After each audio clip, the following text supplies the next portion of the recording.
And then let's trust our product. Let's trust the content that we're putting, that is going to convince them to come back again. And that's honestly what we did with Formula One. When we partnered with Formula One, the commitment we made was that we are going to be digital first.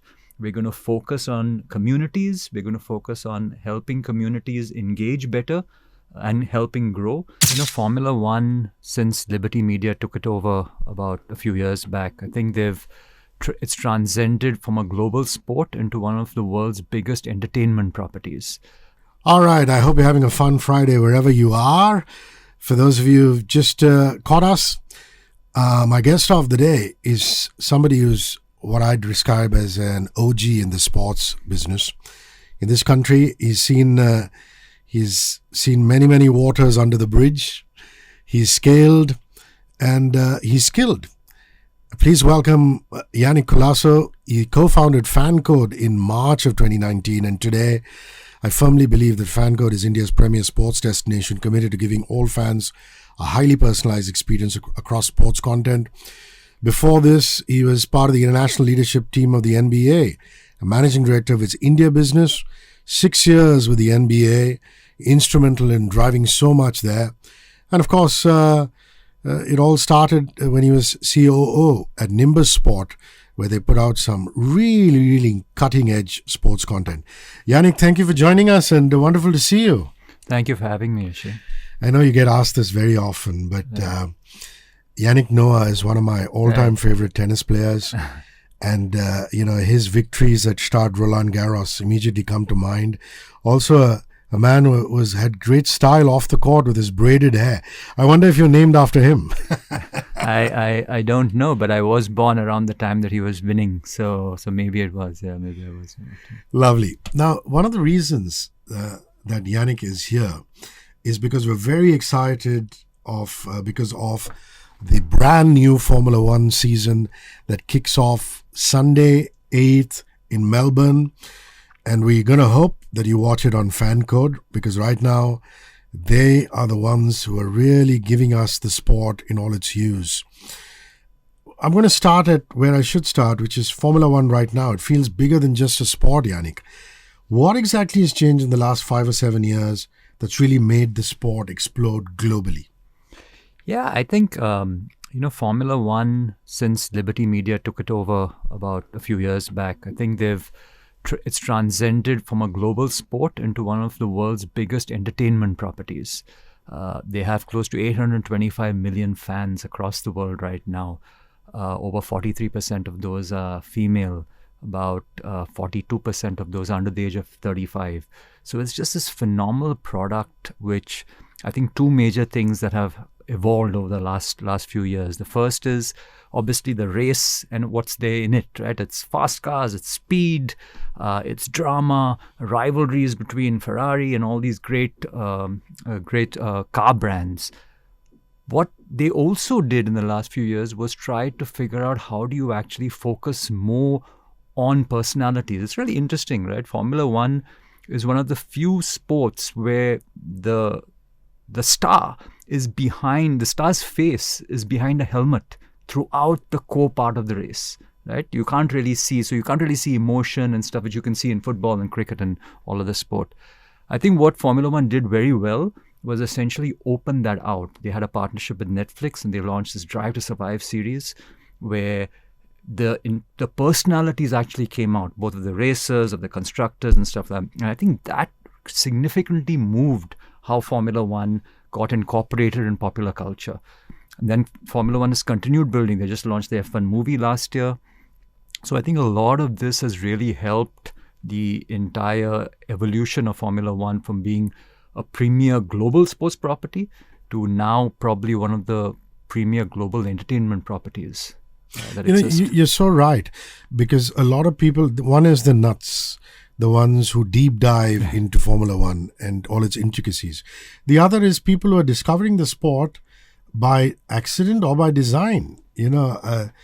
As somebody who programs and runs an English radio network, Ed Sheeran and John Mayer's song Drive just went through the roof across all worldwide charts.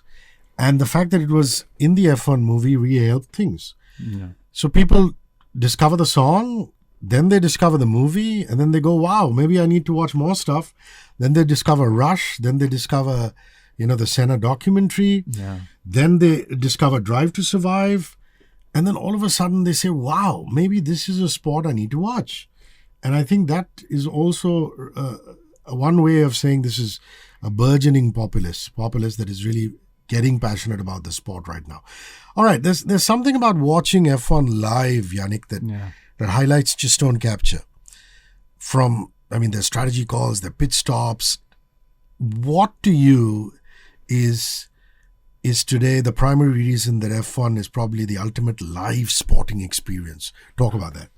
Yeah, I think you've hit the nail on the head by saying live, right? And I think that's what makes all sports so attractive from a consumer's perspective. It's the one event or one piece of content that you consume that when you start watching, you have no idea what the end result is going to be.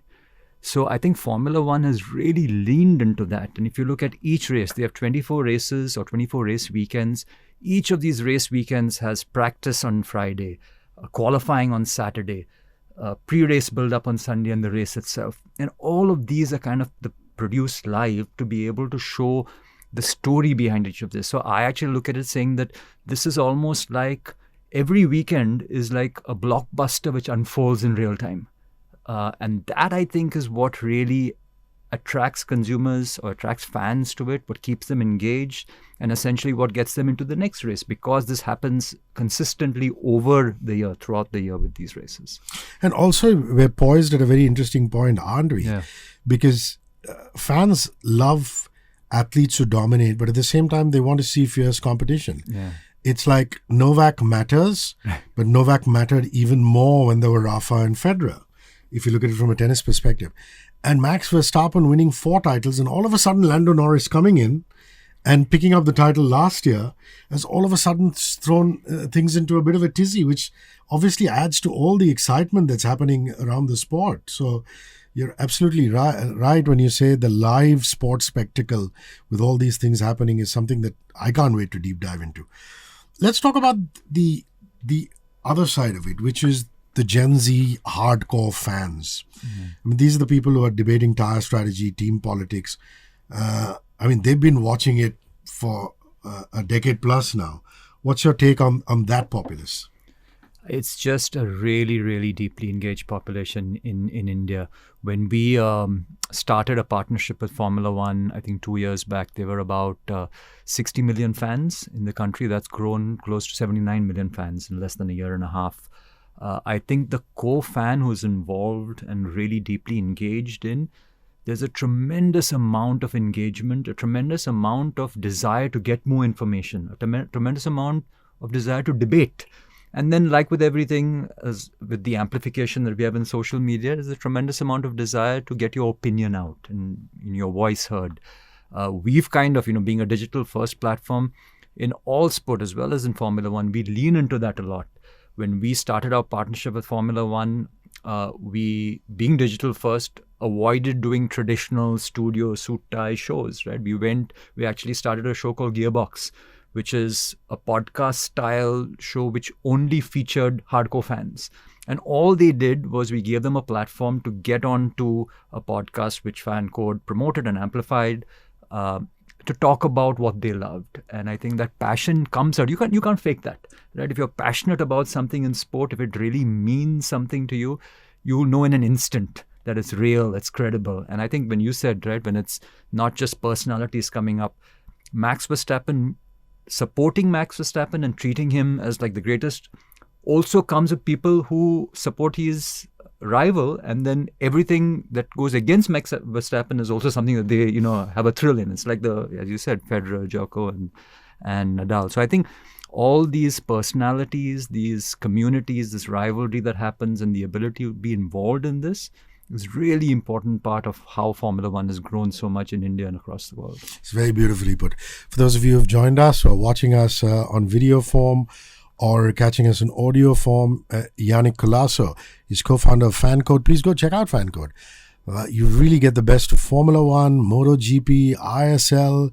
These guys have really changed the game. And this is digital first. It's exciting. It's absolutely live. And you're guaranteed to find a lot of excitement. I'm just curious to know, India is one of the most sports-hungry markets in the world, Yannick. Yet F1 took so much time to scale here. And it looks to me that from FanCode's perspective, you identified that there were a few missing pieces and you came and plugged those missing pieces. So, and that is fascinating to me as even other than sport, as a business story. Yeah. Talk to me about that. So, when we set up FanCode, I think now close to 7 years ago, the problem that we were trying to solve as sports fans was access, right? In a sense that, as you rightly said, there's so much of sports fandom across the country, especially among younger audiences. But the focus in terms of what was broadcast, what was covered, you did pre, post, things around, was very focused on tier 1 cricket, like India playing or the World Cup. So we actually built FanCode to solve that problem for sports fans, which we are, to say that how can you provide access to content like this, and also be able to tell stories behind the scenes, be able to create a packaged product where consumers can actually get deeply engaged with. And that's honestly what we did with Formula One. When we partnered with Formula One, the commitment we made was that we are going to be digital first. We're going to focus on communities. We're going to focus on helping communities engage better and helping grow. So everything we've done has been very, very focused on how do you actually get these, not just the existing community of FanCode Formula One fans, but also get new fans into this. But really, you stepped in at the right time. I mean, there was a time when India didn't even have a broadcaster for F1. And you obviously thought that was a huge lacuna. And you had to step in as FanCode.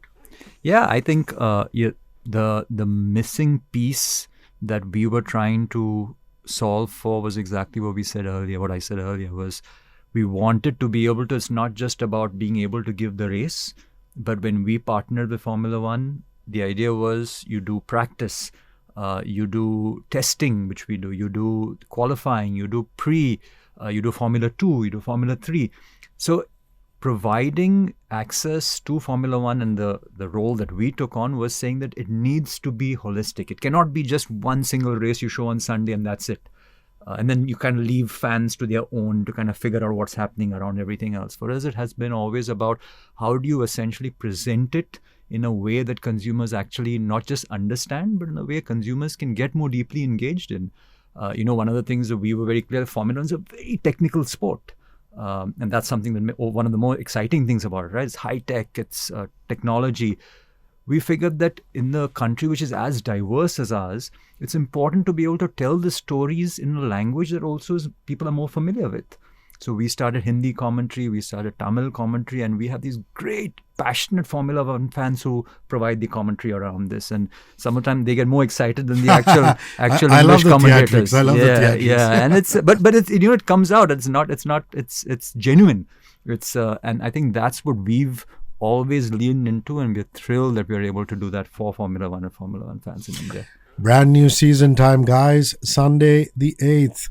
Melbourne is where the season starts. What a wonderful circuit in Australia. And 2 races a month, Sundays mostly, except Vegas and Baku, which are Saturday races.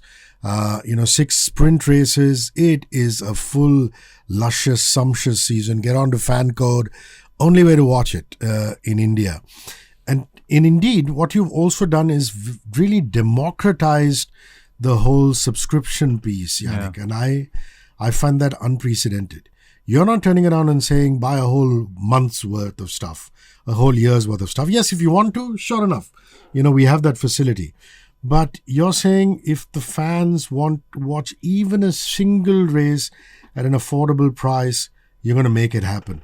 So talk about, the logistics, the pricing.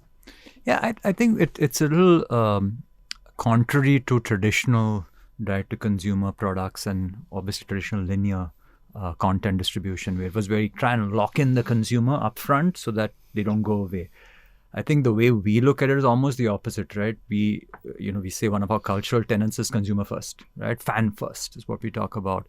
And the reality is that the fan wants choice. all the research we showed, it's not necessarily about the ticket size.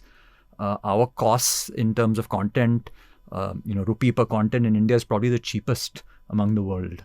But it's the desire for a consumer to say, hey, if I want to watch only this race, why are you making me pay for an entire month of content which I may have no interest in?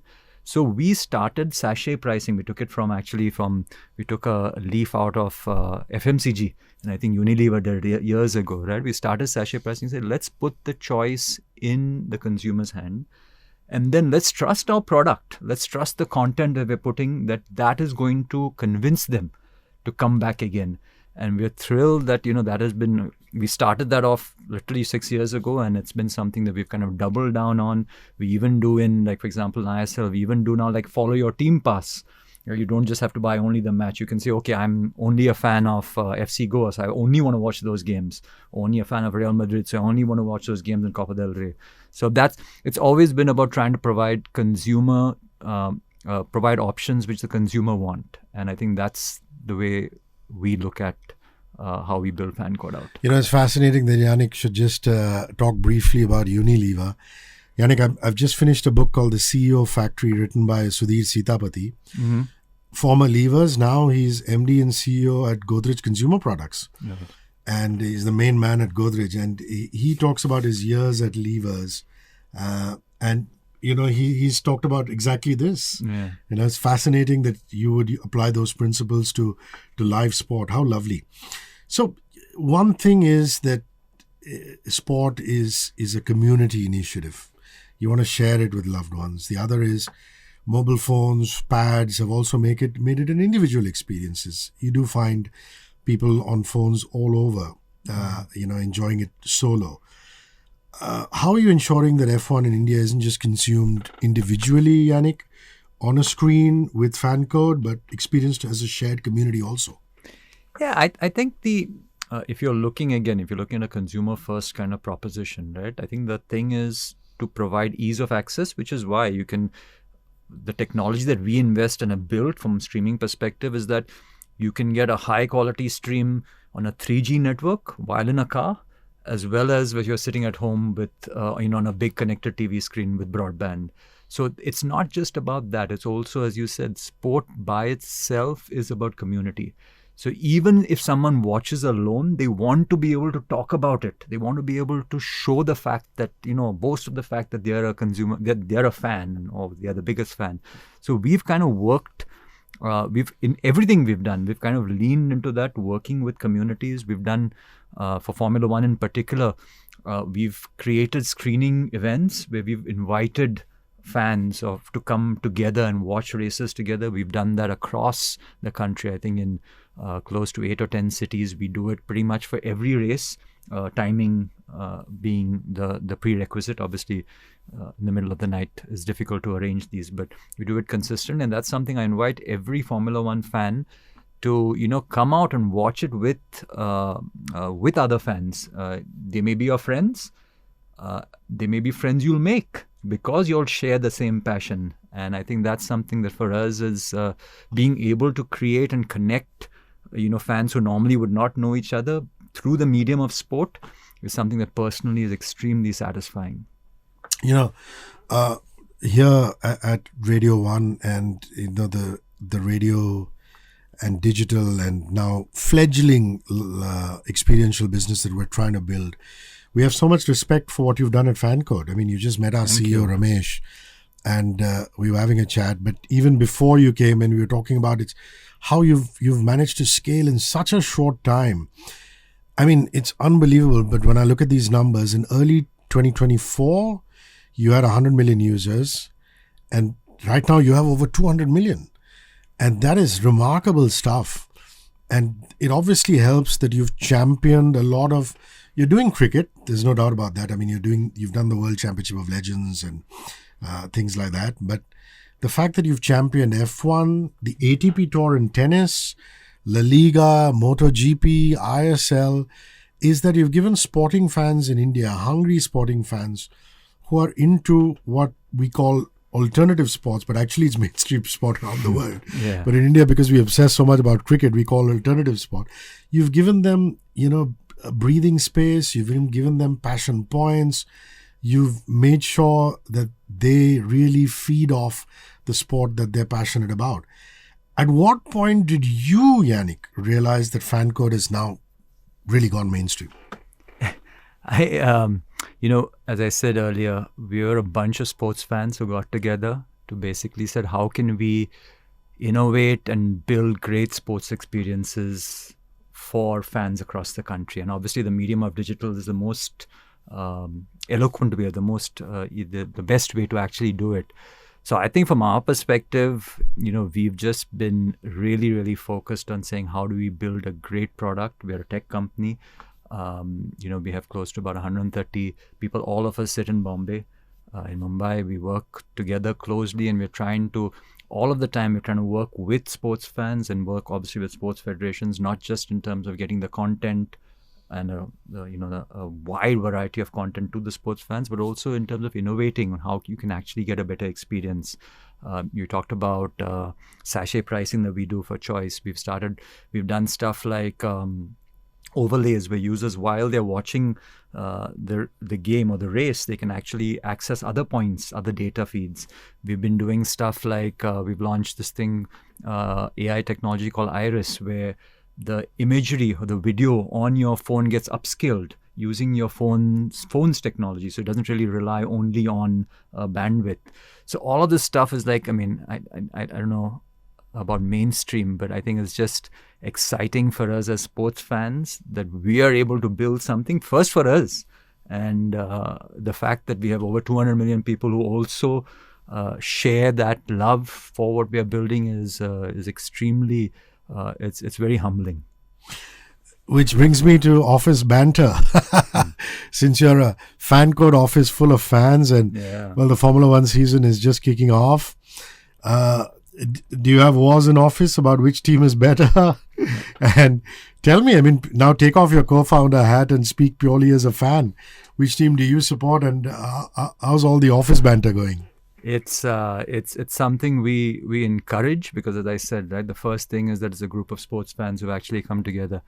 You should come see our office. Our entire office is built like a sports stadium. It's got a running track. It's got a Formula One zone. It's got a room which is designed like New Camp. It's really, the idea is to essentially bring what we are passionate about into the environment that we work. So there's banter all over. As a fan, and I'm aging myself a little bit. I'm a big McLaren fan because I've been a fan since Ayrton Senna drove McLaren. So but I think it's exciting that everyone has a team, but when you're actually working together to build something for the consumer, you can actually use that to kind of keep building. Well, you certainly have a world champion now. And somebody who we're really looking forward to and keeping a keen eye on in the season that's coming up. All right. Who better than you to kind of handhold us into changes? This is a really major year that's coming up. All of you who are listening, watching, 2026 is being called the biggest rule reset in decades of F1 history. From a fan engagement standpoint, Yannick, how do you see these changes shaping the watchability of F1 this season? Yeah, I think it's really exciting as a fan who's been following for a while, and also for new fans. There are 11 teams, so 22 cars on the grid. Audi and Cadillac are now two new teams who've been added in. As you said, there are lots of rule changes. DRS, which was a system which has been there for a few years, has been removed. The cars are lighter and a little smaller. Sustainable fuel is something that Formula One has leaned a lot in. So their engines also building an introduction of hybrid engines. Essentially, all of this put together from a consumer's perspective, if you take the technical jargon aside, it's going to make for more competition, more overtaking, more drama, more rivalries. And, when we talk about unscripted entertainment, right, this is it. In the sense that you don't know, as a fan, as someone who's been following Formula One for years, I have no idea as to who's going to, there are 22 cars, which I have no idea where they're going to finish. I have no idea whether Max is going to be on pole. And I think that's exciting, especially at the start of a season, because it's something to look forward to. And I think it's going to be really, really exciting for both core fans as well as new people who come and sample the sport. Well, he's right. I mean, there's 100% advanced sustainable fuel, and there's roughly a 50-50 split between electric power and a combustion engine. The Pirelli tires are also going to get narrower, and like Yannick said, no DRS, so drag reduction system is gone. There's a new driver-operated overtake mode and a boost button. Red Bull are making their own engine for the first time, not just for them, but also their sister team, which is Racing Bulls. And of course, their former engine partner, Honda, has now got an exclusive deal with Aston Martin. See where that goes. And also, like Yannick said, General Motors now has a team, the Cadillac team. That's the 11th team in the grid. So lots of... Sauber have also become Audi, in case you guys didn't know. Of course, the same management and drivers, so Hülkenberg and Bortoleto are still going to be driving. So interesting stuff. Madrid is a new race. No Imola. Yes, no Imola, but Madrid it's called the Mad Ring, as it were. So full season coming up for you guys. Get on to FanCode. Get what you really want. You want to see just one race. They have the means to get you to do that. You want to see more. You want to see the season. It's purely watchable. It's going to be great fun. Yannick, I know you're a big music buff. We were just talking off the mic about Clapton, and it's probably me and you sing Billy Joel on the piano.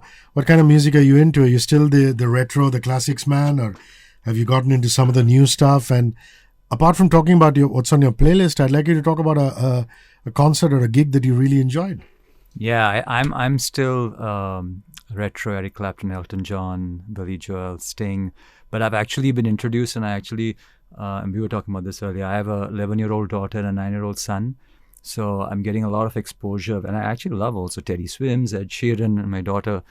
Because of my daughter, I listen to a lot of Taylor Swift, a lot of Sabrina Carpenter. And so it's two extremes. It's either retro, which I listen a lot to, and it's very, very young modern music because of my kids. I actually went for, I'm not a massive fan, but I went for Coldplay recently, more because it seemed that if I didn't go, I would be mocked. You'd be ostracized by your children. I know. I was like, I have to go. But I think before that, I went to this great concert. I was telling you about this earlier. Billy Joel in Madison Square Garden, just before COVID. One of the most amazing concerts I've been to. Just him and a piano, and it was some of the best 2 hours of live music I've ever heard. Wonderful. Yannick, are you on LinkedIn in case people want to reach out to you? Yeah? Yeah, I am. He is on LinkedIn, so you want to reach out to him, you reach out. FanCode, of course, are all over digital media, so you want to follow them on Instagram, the World Wide Web, they're available. Get the app.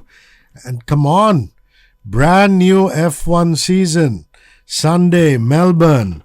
Let's enjoy it on FanCode. Thank you very much for rolling by. This was great fun. Thanks for having me. Cheers. It's awesome. 94.3 Radio 1.